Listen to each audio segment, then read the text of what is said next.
Hi everyone, welcome back to the live session of Let's Day Language Academy. This is Marin. Hi, my name is Kate. So today we are again back with some of the informative tips and tricks that is required to improve your IELTS speaking test. Okay, so I think we have a small good news too.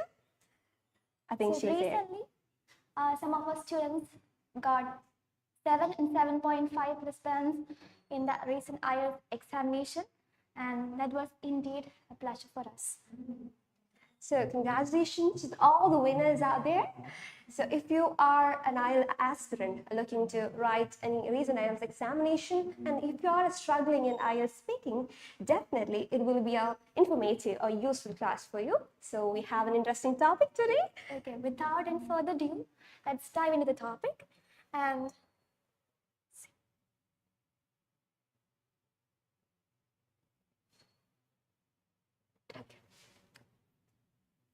so this is a question that we're going to discuss today, and this is describe a new law that you would like to introduce in your country. So let's check the sub questions as well. You should say, what is the law, what changes this law brings, whether this law becomes popular, and how you feel about the law. Okay, so first of all, before giving or replying to these questions, you have to give a proper general statement regarding the question. A proper introductory statement is a must so that it could give a good perspective or perception to your examiner.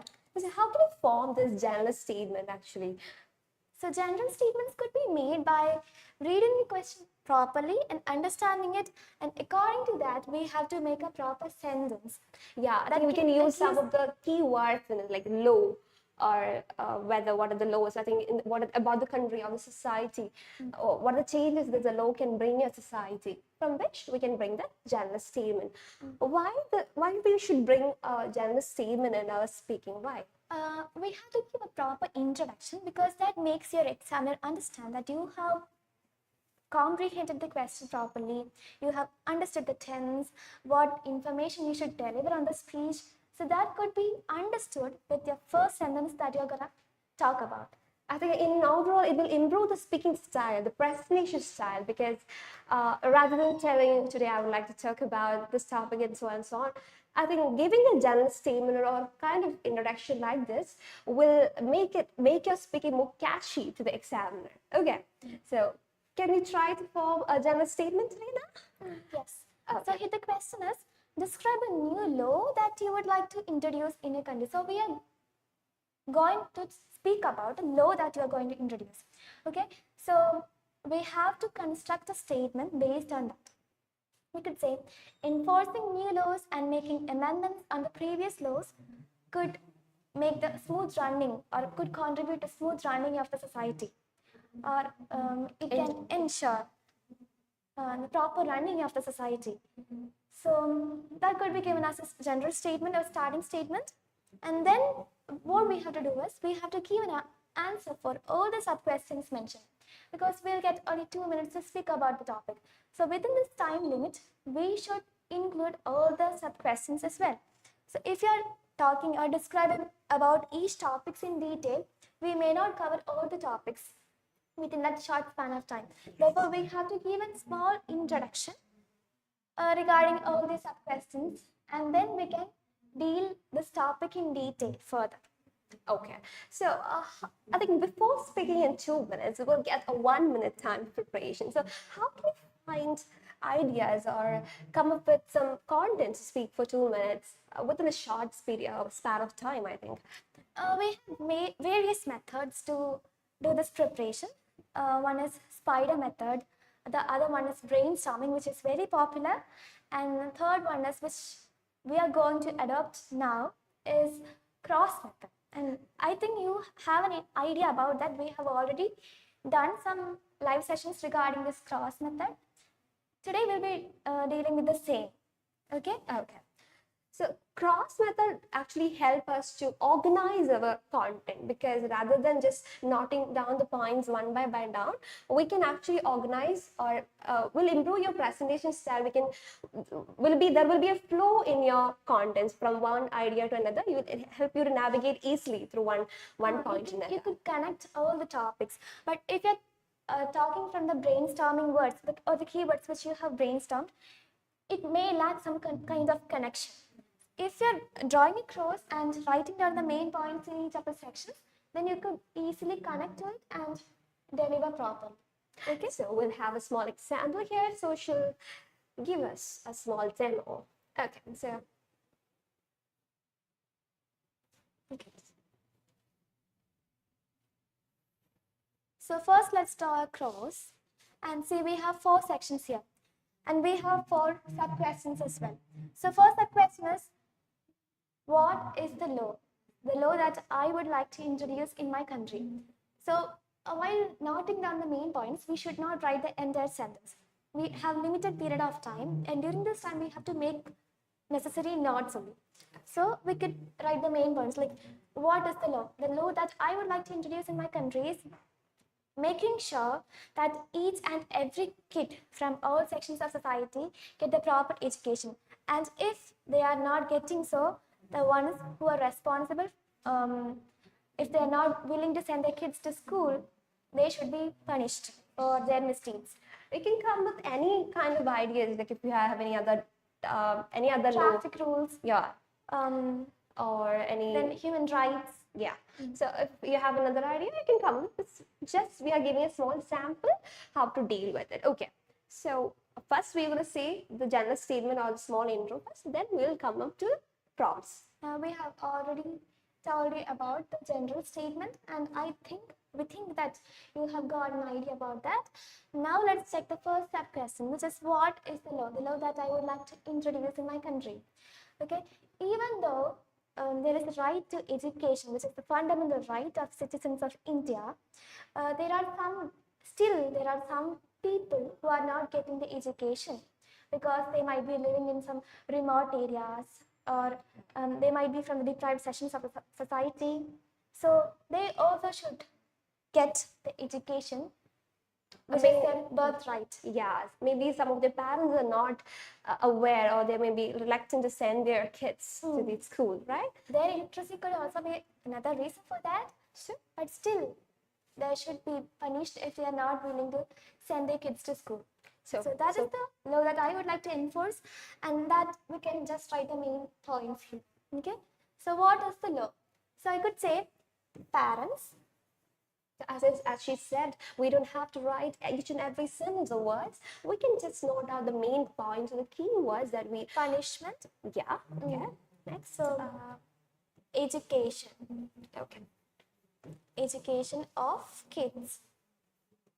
So with the 3 words, you can easily connect with it. Okay. Okay.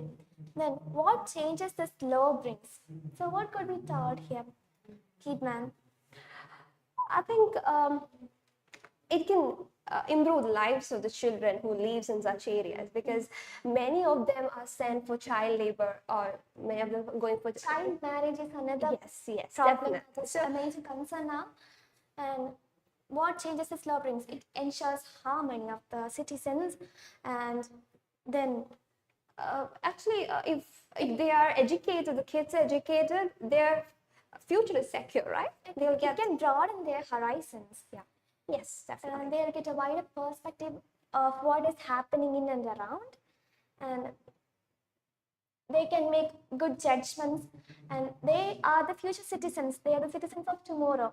So they should be able to understand what is happening in and around, so as to elect the right people. Nowadays, election is happening, so it's the right of every person to choose the right candidate. And yeah, they have the right to raise voice against all the injustice happen in our country. Okay. If they have that education, then only they'll be able to choose the right person who can govern them. Yes. Okay. Okay, so education is an important thing. So we can say, what changes this law brings? It can broaden the horizon. So this is a term, broaden one's horizons. It's a kind of phrase, I think. So when we broaden horizons means it is increasing the knowledge or the boundaries of someone. So Yeah. if the horizons are increasing, that means that They can person explore has a, more. no, that means they have a wider perspective or Yeah. idea about a particular topic. They can explore more. Yes. Okay, so whether this law becomes popular, I think there is a law, there is a basic education. Still, there is another, like, right to education is a fundamental right of human being, but still it's not accessible or it is not practiced by many. So that's why she said a punishment or Proper punishment. They should be sued for their mistakes. so that's why I think maybe it will get popular in the future. It's not, still it's not popular among the poor sections of the community, but it could be popular in the future if strict punishments are given. Yes. If the judge or if the court sentence proper punishments, sometimes it could be popular in the future. Okay, so It might be popular. yeah. We cannot say that it's sure, but it might be popular.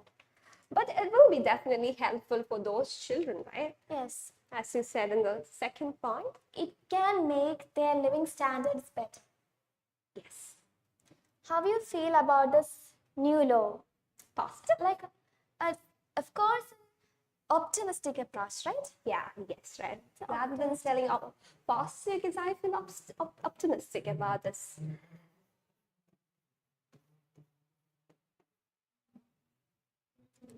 So I feel optimistic and really felt the need of, I feel the need of this law because everybody should get education.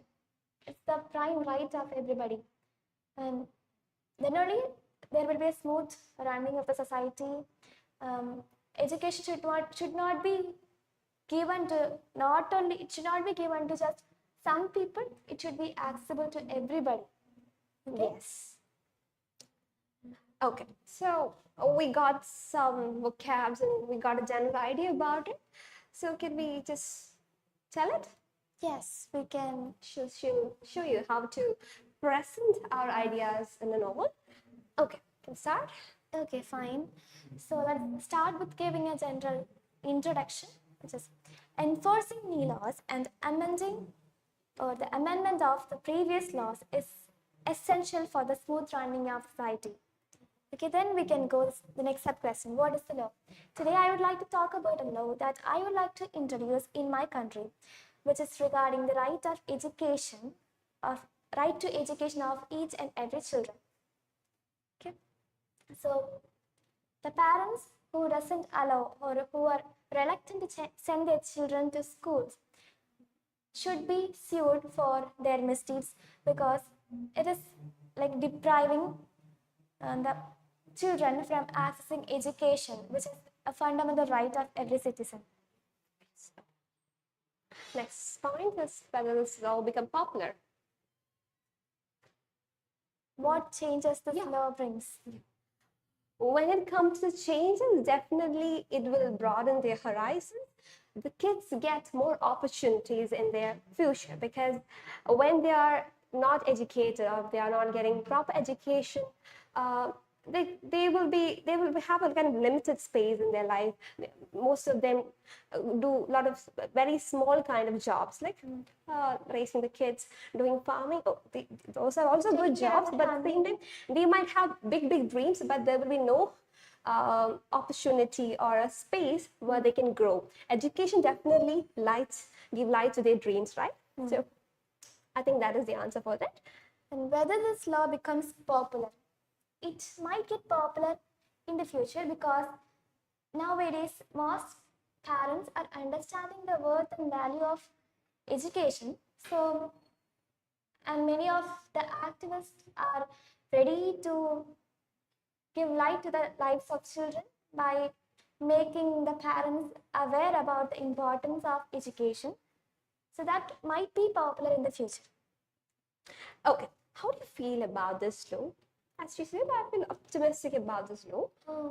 Yes, it's an optimistic approach, and as there is already a law that is right to education, so this punishment, punishing the parents if the education is not given to children, this law can stricten or aligns with the first law, right? Yes. So it will make the first law more strict. Strong. Yeah, more strong.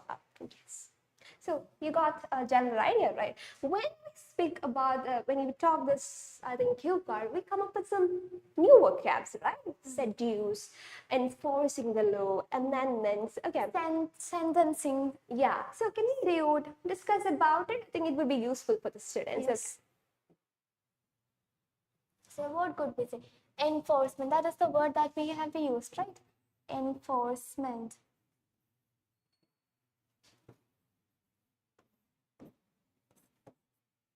Then sentenced. That means punishing someone for their misdeed. Okay, misdeed is another vocabulary. Okay.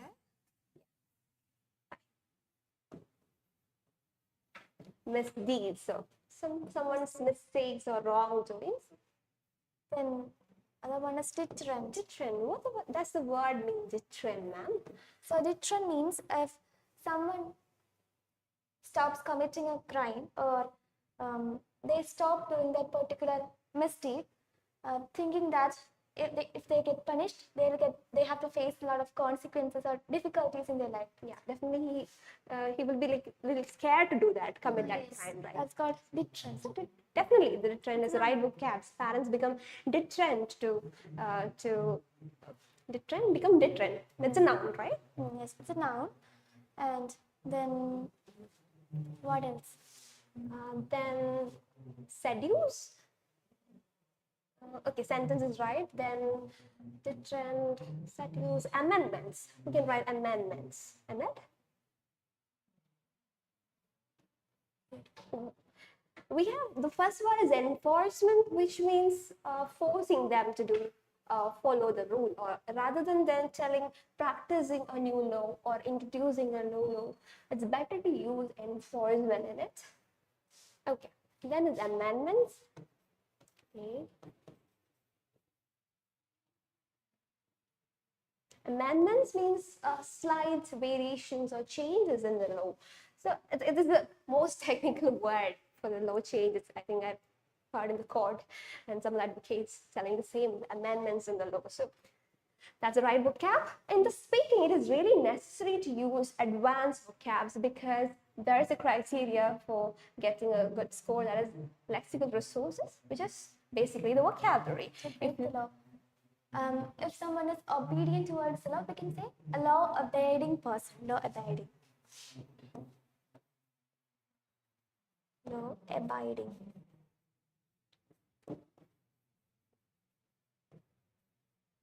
Rather than children, we can say juveniles. Juveniles, yeah. That would be an apt vocabulary to be used here.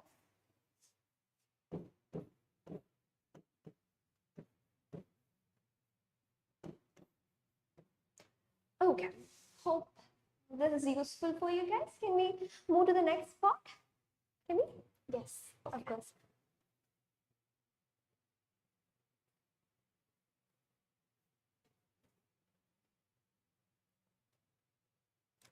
Once again, the thing can't close.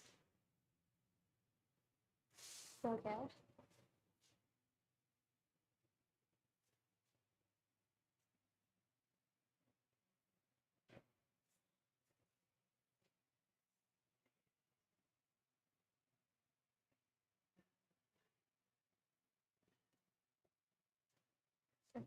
I think we got messed up files.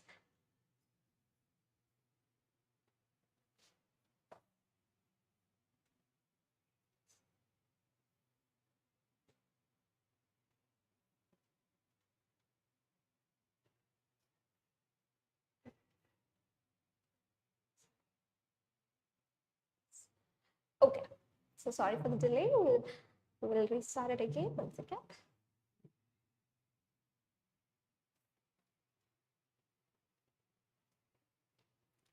So if you have any kinds of doubts or any doubts in the speaking test, definitely you can comment in the comment box, okay?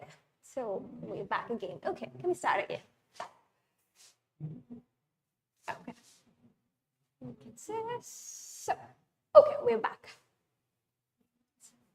Now let's check which could be asked in the part follow-up session of the speaking test. And for this question, we have prepared some of the part 3 follow-up questions. Let's check how we could answer each of the questions. Okay.